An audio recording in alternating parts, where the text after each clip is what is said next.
नमस्कार मैत्रिणींनो, आपल्या जेडी फॅशन डिझाईनमध्ये तुमचं स्वागत आहे। तर बघा, हा नवरीचा सप्तपदीचा ब्लाऊज आहे। तर मी त्याचा एक डिझाईन शिवत आहे, ती तुम्ही नक्कीच बघा। आता ही डिझाईन मी डोली पॅटर्नमध्ये शिवणार आहे। तर कित्येक जणांना हे नवरीचे जे ब्लाऊज असतात ते शिवता येत नाही, तर तुम्ही नक्कीच हा व्हिडिओ शेवटपर्यंत बघा, जेणेकरून तुम्हालाही असा फिनिशिंगमध्ये हा डोली पॅटर्नचा जो नेक डिझाईन आहे तो शिवता येईल। आणि खूप सोप्या पद्धतीने मी तो सांगण्याचा प्रयत्न केला आहे। मी जसं शिवते तेच तुम्हाला मी आत्ता प्रॉपरली दाखवत आहे। तर व्हिडिओ शेवटपर्यंत बघा, स्किप न करता बघा, जेणेकरून तुम्हाला ही अशी डिझाईन सोप्या पद्धतीने कशी करता येईल हेच मी तुम्हाला आत्ता दाखवत आहे। चला आता मग आपण सुरुवात करूया। तर बघा, हा त्याच्यासाठी मी पॅच आणलेला आहे। मार्केटमध्ये हा पॅच नक्कीच भेटतो तुम्हाला। याच्यातली जी पण कलर वगैरे असेल त्या कलरमध्ये हा पॅच भेटून जाईल। तर सगळ्यात पहिले मी हे जे अस्तर कट केलं आहे, तर हे बोटनेकमध्ये कटिंग केलेली आहे। बोटनेकमध्ये कटिंग केली म्हणजे काय, हे जे आपलं शोल्डर आहे ते आपल्याला 7.5 ते 8 इंच नक्कीच घ्यायचा असतो। आणि ही जी डिझाईन आहे ती बोटनेकमध्येच बनवते। आता मी याचा फ्रंट पार्ट आपला डीप राऊंड घेतला आहे आणि मागचा बोटनेक घेतला आहे। तुम्ही जर पुढचा डीप राऊंड नेक आणि मागचा बोटनेक तर ब्लाऊज कसा शिवायचा जर प्रश्न पडला असेल तर नक्कीच माझा व्हिडिओ बघा, मी तोही व्हिडिओ शेअर केलेला आहे। तुम्हालाही त्या पद्धतीने ब्लाऊज शिवता येईल। तर हे तर तुमच्या लक्षात आलं असेल, मी हा मागचा जो पार्ट आहे बोटनेकमध्ये कट केलेला आहे, शोल्डर वगैरे। आता आपण अस्तर अगोदर वरचा जो बोटनेक असतो तो ड्रॉ करून डायरेक्ट पलटी करून घेऊया मेन फॅब्रिक। आता जॉईंटच्या बाजूने बघा, आपल्याला एक 4ची गळा रुंदी ही नक्कीच घ्यायची। 4ची गळा रुंदी घेतली आणि उंचीलाही मी 4.5चा हा नेक घेत आहे। याचं रिझन सांगते। तर खाली आपल्याला 2.5 इंचाची पाट आहे, अर्धा इंच शिवण्यात जाणार। ओके, म्हणजे मी 3 इंच घेतलं, 1 इंच इकडे खालची जो आपल्याला शेप बनवायचा आहे तो आपण बनवून घेऊया।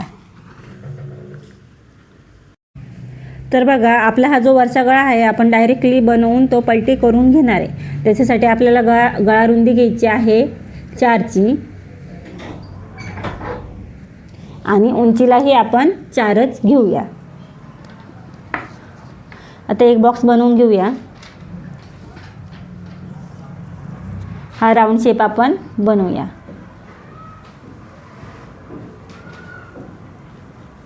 ओके, असाच राऊंड शेप तुम्ही घ्या 1 ते 1.5 इंचाचा घेऊन। आता आपल्याला किती पाठ हवी आहे ते आपण चेक करायचं। तर मला शिवून 2.5ची पाठ हवी, अर्धा इंच आपला शिवण्यासाठी खाली जाणार। आपण 3ची पाठ खालून वरती एक निशाण घेऊया। आता हा जो पॅच आहे तो आपण कॅनव्हासवर बनवणार। अगोदर गळा आपण डायरेक्टली पलटी करून घेऊया।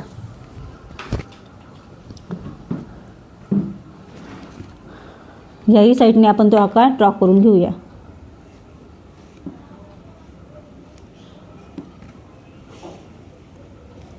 तर बघा, मी हा थोडासा जास्तच फाकून घेतला आहे, कारण की ब्रायडल ब्लाऊज आहे, खूप पॅक झाला तर तिला खेचल्यासारखं होईल म्हणून हा राऊंड मी थोडासा मोठाच घेतलेला आहे।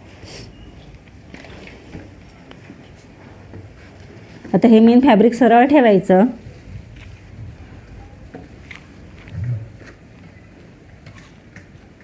खालच्या साईडने अर्धा इंच आपण अगोदर शिलाई मारून घेऊया।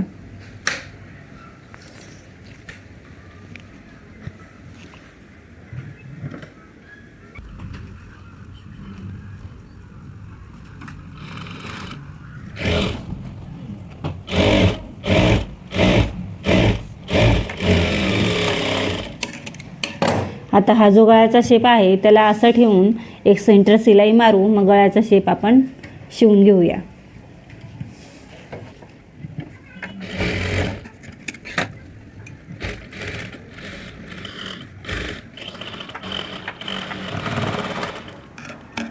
आता शिलाईच्या आतून पाव इंच कपडा ठेवून कट करून घेऊया।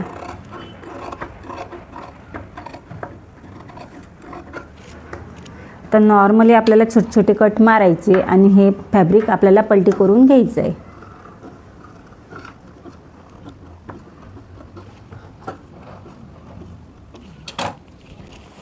मी कॅनव्हास न लावताच हा गळा पलटी करून घेतलेला आहे।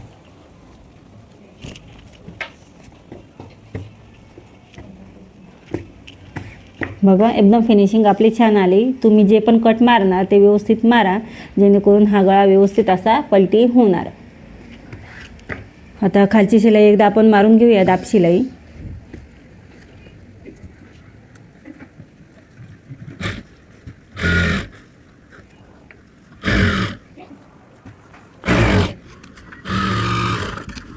तर ह्या गळ्यालाही आपण दाब शिलाई देऊया.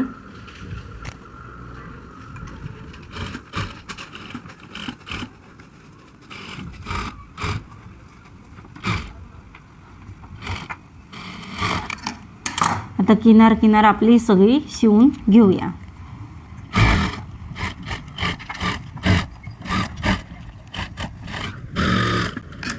आता हा एक्स्ट्राचा कपडा आपण कट करून घेऊया.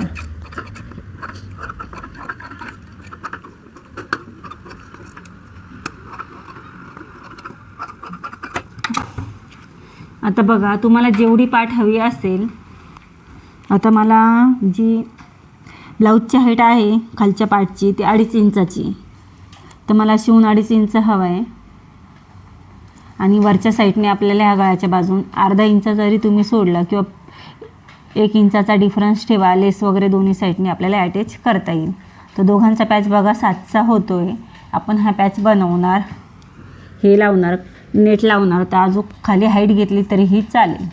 ओके, तर मी 7.5चा पॅच बनवते. उंचीला आपल्याला 7.5 घ्यायचं आणि रुंदी आपल्याला हा पॅचचं एकदा निशाण बघून घ्यायचं कुठपर्यंत येणार. सेंटर घेतल्यानंतर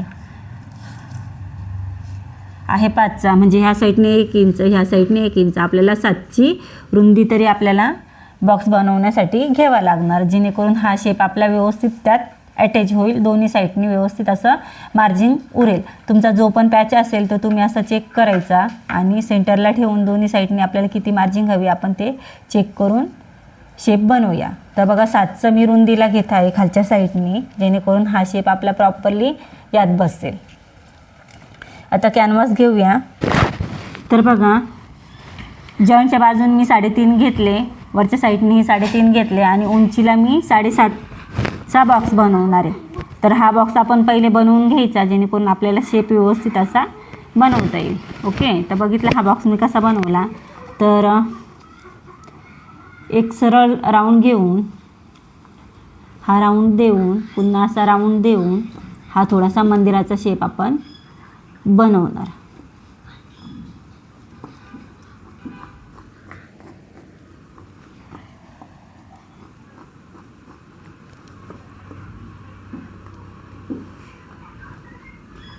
तर हा तुम्ही थोडासा असा राऊंडमध्ये फुगवला तरीही खूप छान आपला हा शेप बनणार.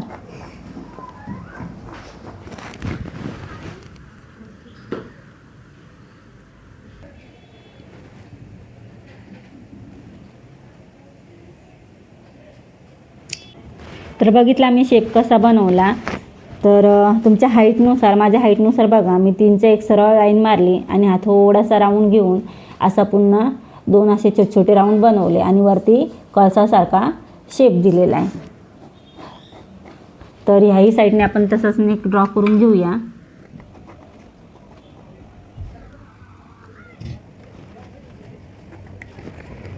तर बघा, हा शेप आपला खूप सुंदर असा बनला आहे. आता आपण तो कट करून घेऊया.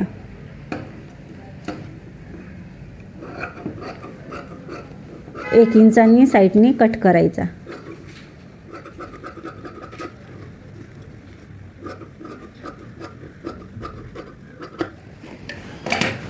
आता बघा, हा शेप बसवला परफेक्टली असा. आता बघा, हा शेप एकदम एकसारखा झाला आणि हा शेप आपला मधलाही खूप सुंदर असा बनला आहे. आता याला कपडा जॉईन करून घेऊया. तर बघा, मी हा कपडा कॅनव्हासपेक्षा अर्धा इंच जास्त घेतला आहे. आता आपण हा सगळा राऊंड शिवून घेऊ. अगोदर मध्ये एक सेंटर शिलाई मारूया.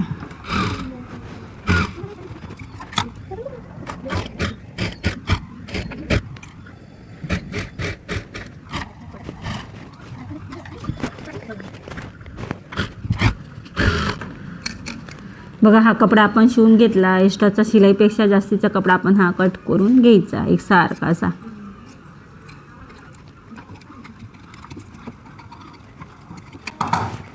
जर तुम्हाला म्हणजे आता हा शेप आपला बनवून झाला असं वाटतंय थोडासा आपण चेंज करावा, तर तुम्ही अशा वेळेस हा चेंजही करू शकतो. आता मला वरचा जो पॅच आहे थोडासा वाटतंय की वाढवून घेवा, जेणेकरून हा आकार दिसून येईल व्यवस्थित असा.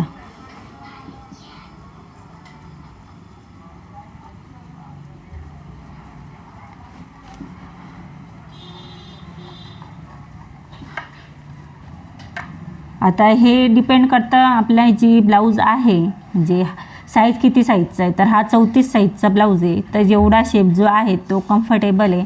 जर याच्यापेक्षा तुमचा बारीक ब्लाऊज असेल जसं 30-32चा, तर तुम्ही हा जो मधला शेप आहे त्या शेपनुसार हा गळ्याचा शेप बनवू शकतात. म्हणजे जास्त फाकलेला पण दिसणार नाही आणि व्यवस्थित असा दिसेल पण. ओके, मी थोडासा नॉर्मली चेंज केला त्याच्यामध्ये. चला, तर मग आता हा गळा आपण मेन फॅब्रिकवर शिवून घेऊया. तर निशाण मारायचं नक्कीच विसरू नका. असा सेंटर घ्या, गळ्याचा सेंटर घेऊन टाकायचा. एक सेंटरची लाईन आपण मारून घेऊया.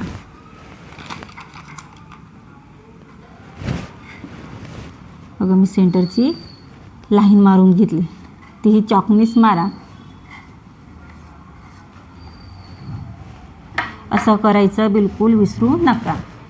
काय होईल, पॅच सरकणार नाही, व्यवस्थित असं आपलं फिनिशिंग येईल. आता आपल्याला वरतून किती 1 इंचाचा डिफरन्स ठेवायचा होता. बघा, मी स्वतः प्रॉपरली सगळ्या गोष्टी करते आणि एकदम बारीक बारीक पॉईंट चेक करूनच डिझाईन वगैरे बनवत असते. डिझाईन म्हणा, ब्लाऊज असो, कोणतंही असं प्रॉपरली मी ते चेक करते आणि त्यानुसार करत असते. तर बघा, वरतून मी 1 इंचाचा डिफरन्स ठेवला आणि हा जो आपला शेप बनवलेला होता तो बरोबर असा पॉईंट बघून ठेवायचा. आणि याचाही सेंटर बघा, आपण याचा सेंटर घ्यायचा नक्कीच विसरू नका. हा सेंटर पॅचचा नाही घ्यायचा. ही जे आपला रेष आपण ड्रॉ केलेला होता त्याचा आपल्याला हा सेंटर घ्यायचा आहे. तर हा आपला सेंटर आलेला तो पण आपण थोडासा ड्रॉ करून घेतला.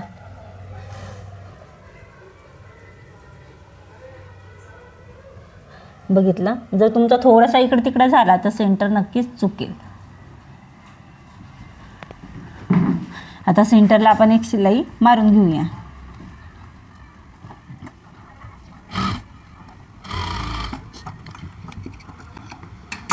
आता ते केल्यानंतर पुन्हा एकदा चेक करा ही साईड आपली बरोबर आली की नाही. आता हे बघा, ही खालची साईड 1.25 आली, इकडचे ही साईड आपली 1.25 आली. असं नक्कीच तुम्ही चेक करत चला.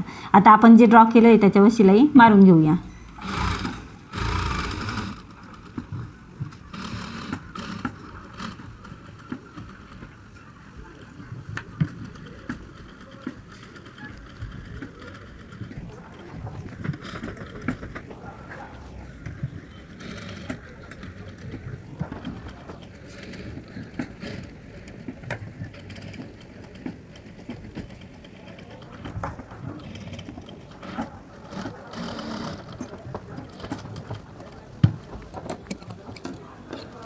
बघा, आपण जे ड्रॉ केलेलं होतं त्याच्यावर आपण शिलाई मारली.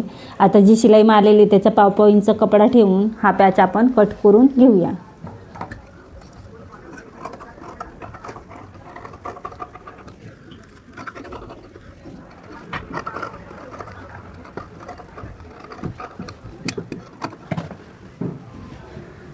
तर बघा, शिलाईच्या आतून मी एवढासा म्हणजे 1.5 इंचाचा कपडा ठेवून हा सगळा फॅब्रिक कट करून घेतलेला आहे. आणि जास्त म्हणजे कपडा न ठेवता प्रॉपरली तेवढाच ठेवा, जेणेकरून शेप आपला व्यवस्थित असा पलटी होणार.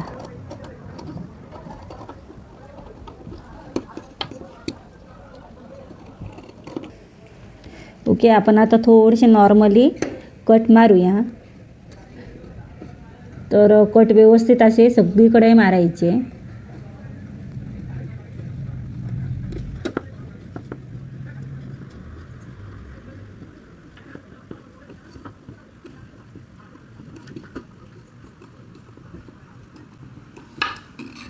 आता हा आपण गळा पलटी करून घेऊया.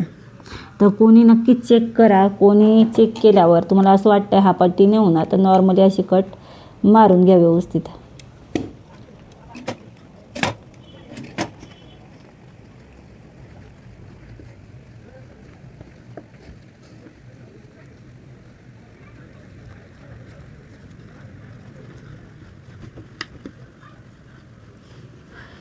एकदम युनिक आपला असा हा गळा झाला. तुम्ही शेप नक्कीच बघू शकतात.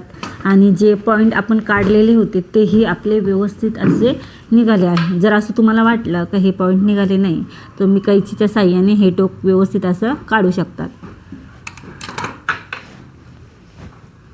कैचीचा वापर न करता स्क्रूड्रायव्हर घ्या तुम्ही.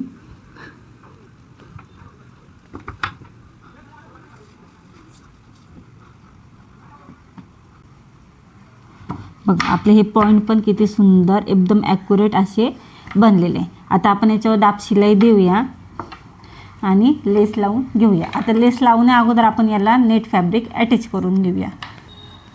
एक दाब शिलाई अगोदर मारून घेऊया.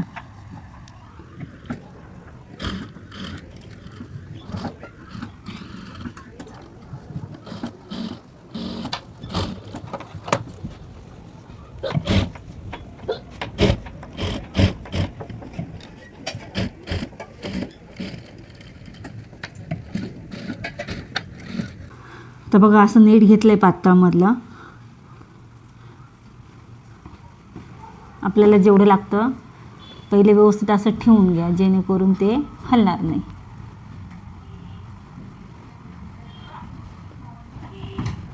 बघू शकतात. आता आपल्याला हा पॅच आहे ना नंतरून चिपकवायचा असतो असा, पण अगोदर आपण हे नेट एकसारखं शिवून घेऊया.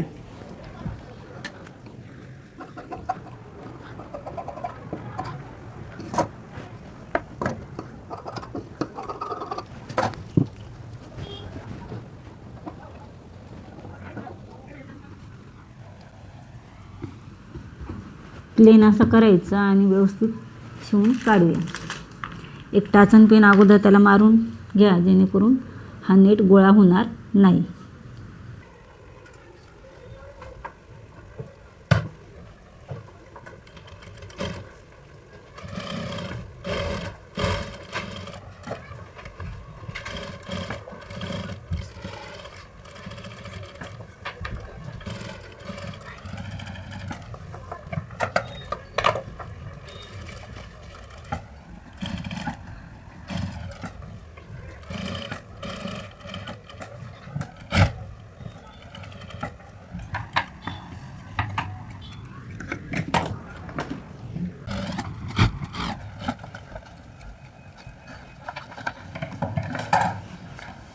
तर बघा एकदम प्लेनमध्ये हे आपलं नेट जॉईन झालेलं आहे.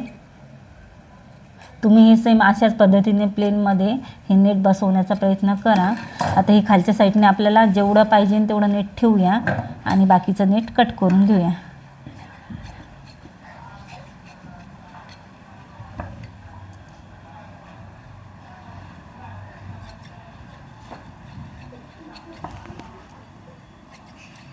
आता बघा हात शिलाई म्हणजे जो मधला पॅच आहे नेट आणि हात शिलाई याचा दोघांचाही आपला एकसारखं हात शिलाईने हे नेट पॅक होऊन जाणार.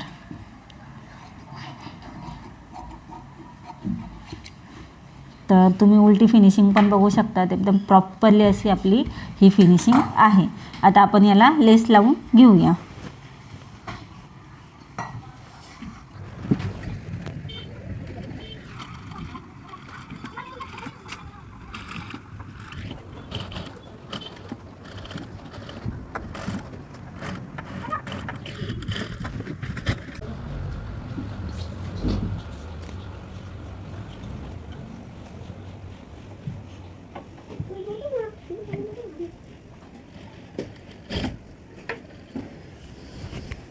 आता बघा ही जे आपला खालची डिझाईनची लेस आहे ती प्रॉपरली कशी बसवत आहे तेही तुम्ही लक्ष देऊन नक्कीच बघा. जेव्हा हे पॉईंट येत असतात तेव्हा आपल्याला काय करायचं असतं ते तुम्ही नक्कीच बघा.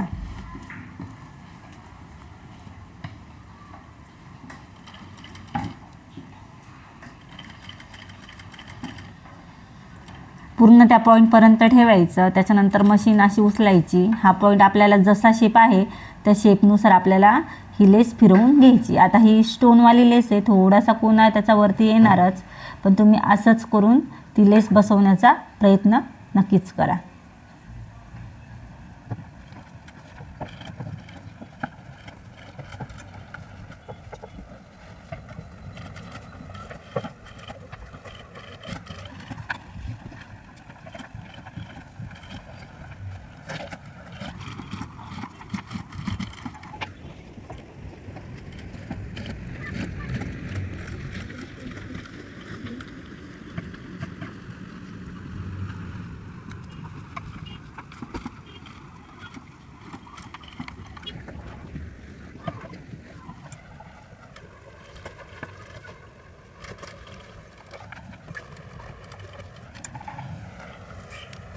तर बघू शकतात मी पॉईंट पण एकदम ॲक्युरेट असे काढलेले. आता हा शेप आपण व्यवस्थित बघूनच कट करायचा आणि इकडे आपल्याला एक शो बटन नक्कीच लावायचं असतं.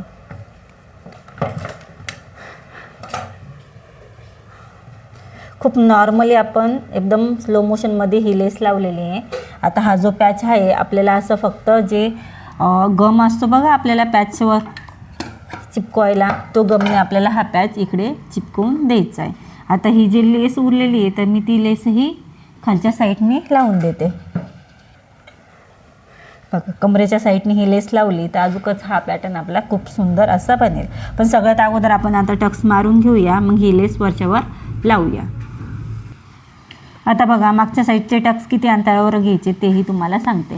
आता हा सेंटर घेतल्यानंतर हा जो आपला गळा आहे तर आपल्याला 4वर टक्स घेऊन चालणार नाही.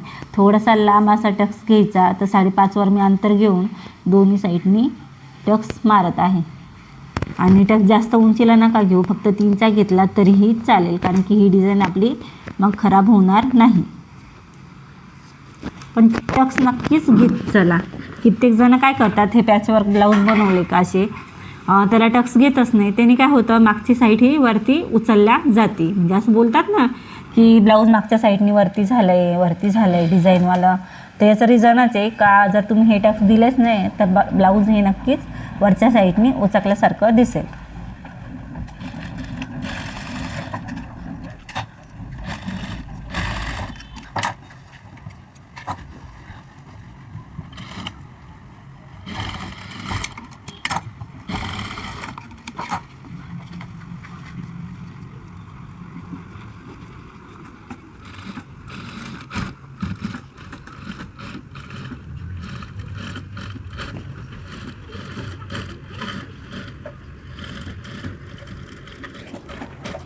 बघा हे आपली प्रॉपरली नेक डिझाईन तयार झाली. आता गोल्डन शो बटन माझ्याकडे सध्या अवेलेबल नाही, तर मी कालच्या ब्लाऊजसाठी बनवलेला शो बटन इकडे ठेवते आणि दुसऱ्या वेळेस गोल्डन बटन लावेल. तुम्हीही मॅचिंग असं ब्लाऊजचं बटन शो बटन लावा.